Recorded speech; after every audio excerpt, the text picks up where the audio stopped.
how to protect yourself from negativity and from, the negative people maybe that are around you, or not just people, but like the thoughts or Exactly. what's going on in the world that may affect you.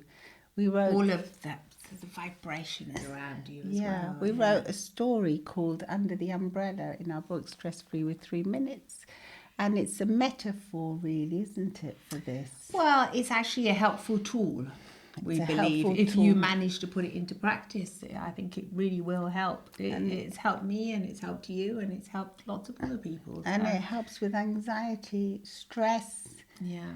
and just general worry, I think. Yes. Yes. So join us in this week's episode of Get Real with the English Sisters, Mind, Health and Anxiety. And as always, we welcome you to the podcast. We are growing thanks to all of you who listen and tune in every week, or come and see us on YouTube as well, where we have the video version too. So we'll go straight into it. Under the umbrella. Yes. Walking in the rain under an umbrella, listening to the rain as it falls from the sky. Allow your mind to wander as you enjoy the view. Raindrops slip off your umbrella and you stay dry deep down inside. And as you watch them slide, you feel safe and protected. Because you know how easy it is to let go. Let all criticisms and doubts fall right off the top of your umbrella and all the way down. Watch them as they hit the ground and simply disappear.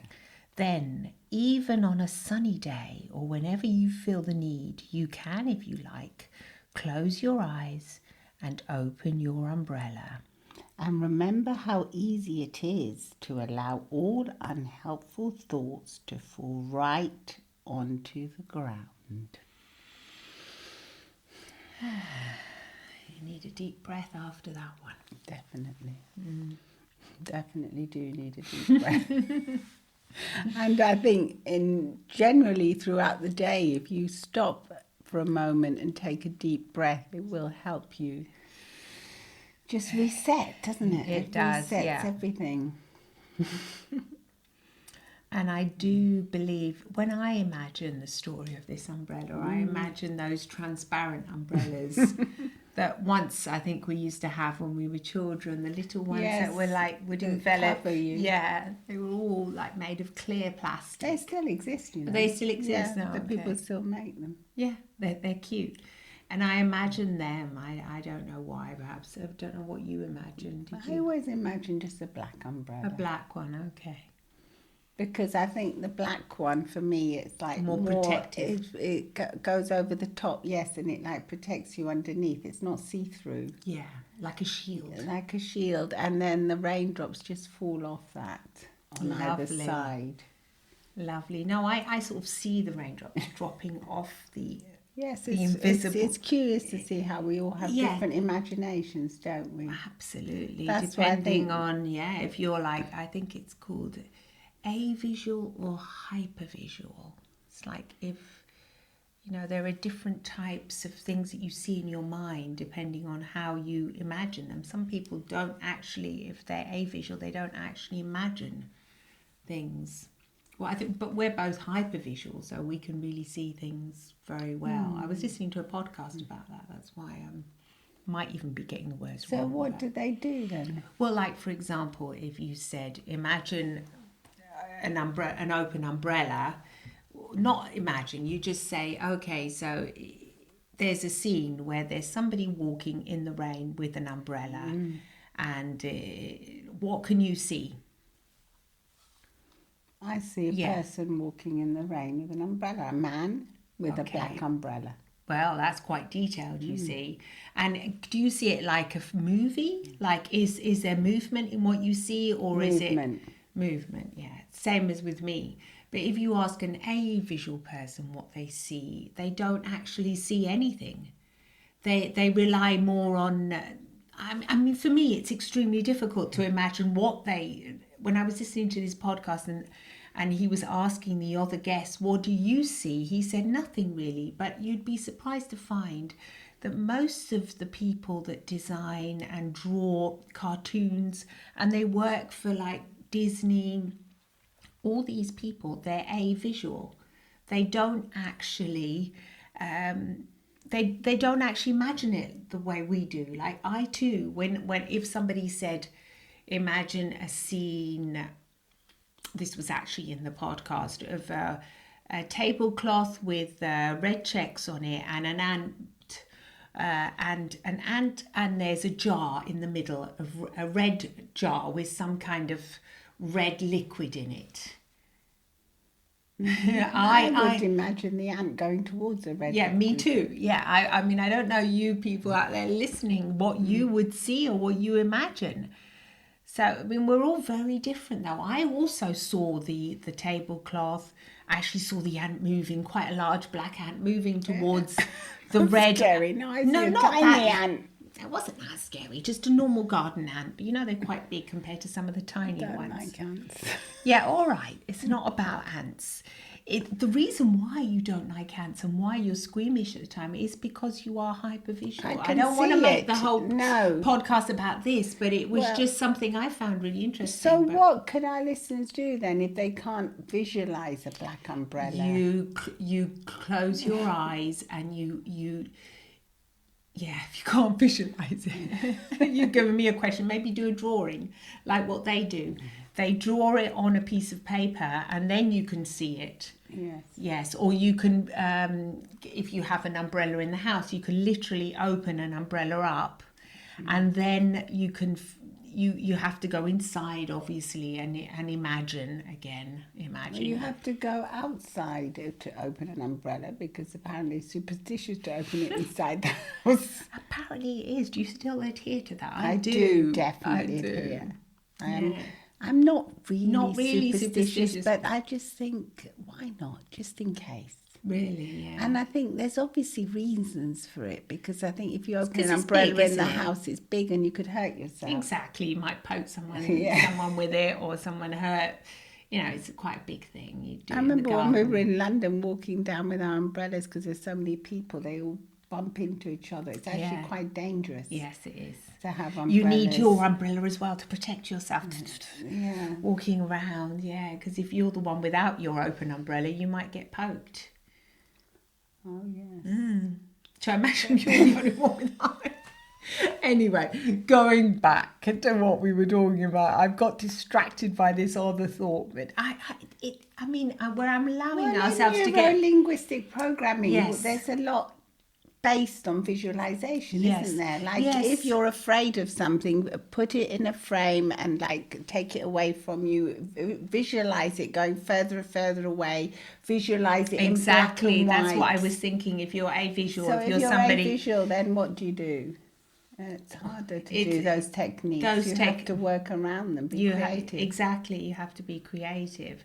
I think maybe if you're avisual, you have like, you can remember like the rain. What does the rain smell like?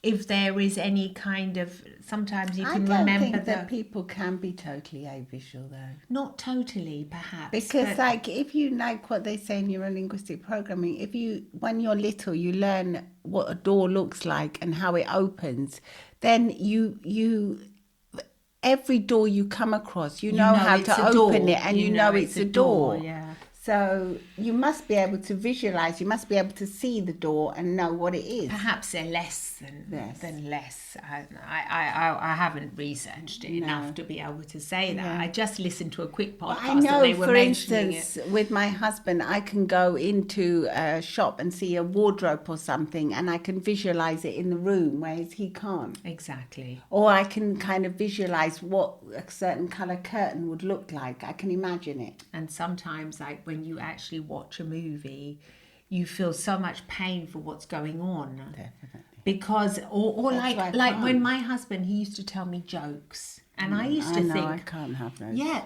he thought they were funny, but they were about something horrible. For me, they were like, oh, something got hit on the head, fell on the ground, or something like that, and I would immediately imagine it. So if you're telling me somebody fell on the ground and then ha ha ha, I think, oh, poor person. Yes. For me, he would always say, God, you're ruining every joke. It's supposed to be funny. But I can see it. So if you tell me three men got drunk in a bar, okay, and then one came out and he fell on the floor and he bumped his head, and I'm already seeing the blood on the floor. For me, it's like, oh my gosh, this man, he's had too much alcohol. Is he going to be left on the floor? His fellow people around him, are they going to leave him all night? For me, that's not funny. No. Because I think it's because I can maybe imagine or see too much. Too much. So I don't know. All I know is that we're different. We are different.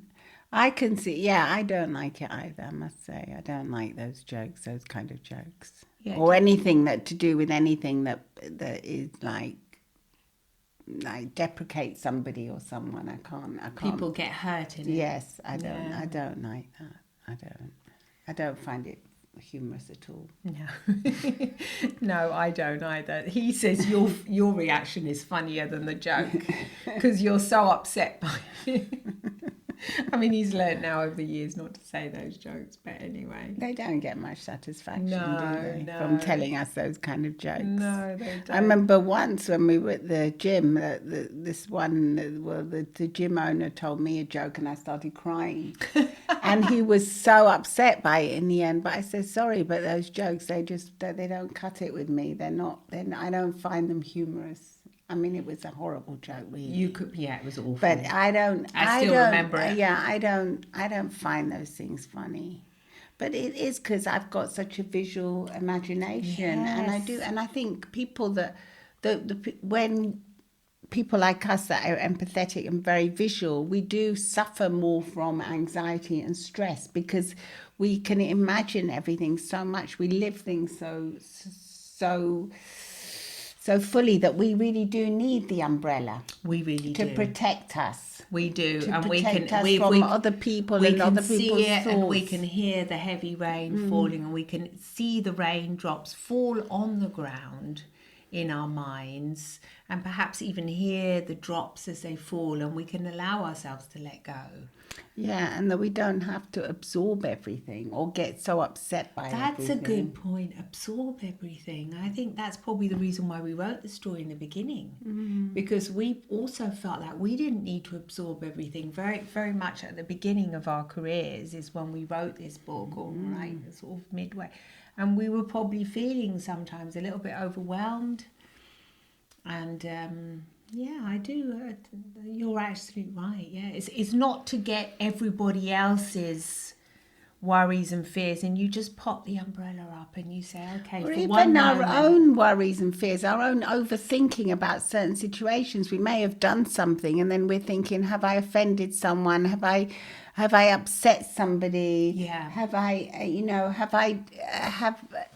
Just because we can see everything so clearly, we can see people's reactions to us. So but instead of just letting it go, we start worrying about it and overthinking things when someone else will just brush it off their shoulders. Yeah. They've got like their own natural umbrella and won't even touch them. Yeah, so if you don't have your natural umbrella, and I don't think everyone does have a natural umbrella up all the time, but I think some people that don't seem to. They're probably see not things listening the to this same. podcast. They're probably not listening to this No. podcast, but those kind of people are they're more like, I think they live more in the moment, and they don't really think about what other people think of them that much. The criticisms, the doubts are more, they're less.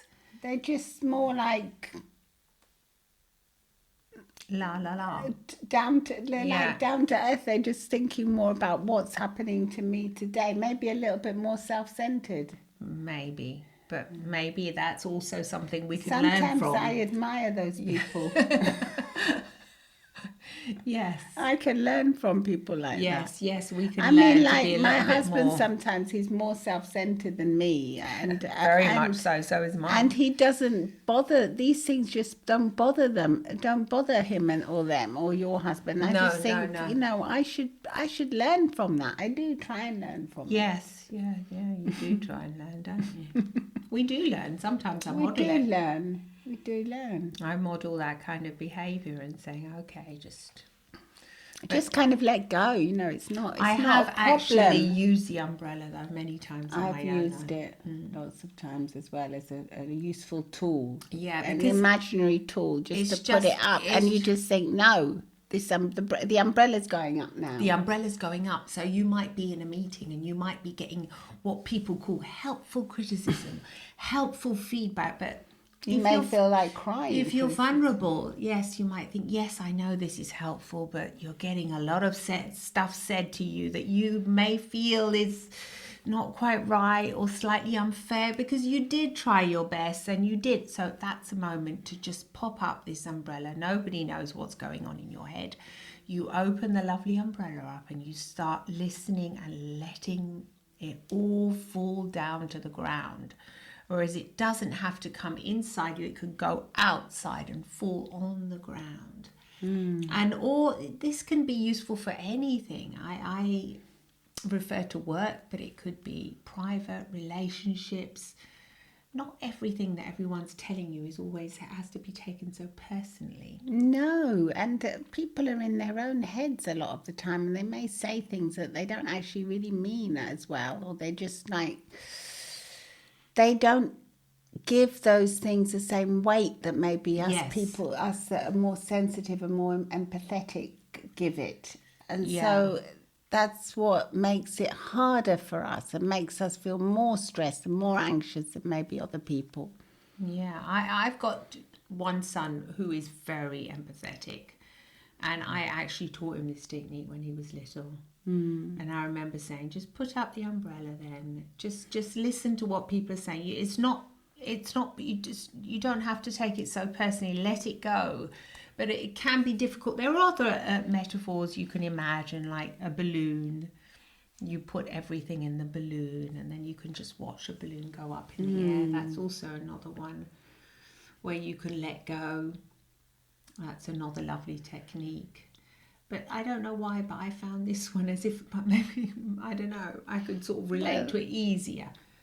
Because I could just pop it up. It was like as if I had a secret umbrella in my bag or something. Like almost like you have a magic wand, isn't it? Yeah. You have this thing that you can actually physically put over you. Exactly. Yeah. Like the invisible And cape. it just protects you. And it has like an ongoing, it's a bit like a sunscreen that you put it on and then you can't see it anymore, but it's still there. It's still protecting you. Yes. That's a good point. Yes, because you could just put it on in the morning and then you keep it on and then all you're day. fine all day. I mean, the one we use, we're fine all day. It says reapply every 2 hours, but it seems to be perfect. But I know that you're supposed to reapply it. No, but kind of, we don't get burnt though, do we? We never get burnt. Not But that they said sometimes you can have invisible damage. Well, okay, be So careful. be but careful. The but point is that yes, it's a shield, isn't It's it? a Something shield. that protects you from the harmful rays. And in the same way, in the morning, you can just think, okay, I put my sun cream on and whatever. I'm also just going to pop the umbrella, the invisible umbrella, and just take it with me. Yes. And have it like a tool from whatever happens today. I've got that.